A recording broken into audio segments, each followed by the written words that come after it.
kuwa makini sana na siku ambayo ni siku ambayo either utafunga ndoa au ulifunga ndoa.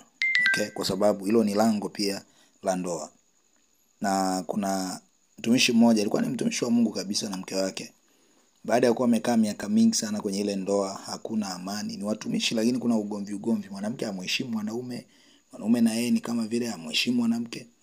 Then kuna siku wakati wa deliverance, Roho wa Mungu akafunua ile siri kwamba siku yenu iliharibiwa, ndoa yenu iliharibiwa siku mliofunga ndoa.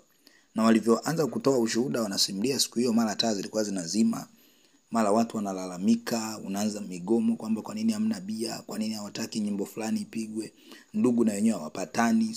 Huo ugomvi ulikuja ghafla na wala hawakutegemea. Maana yake ilikuwa nini? Maana yake adui tayari alikuwa amepanda roho ya faraka.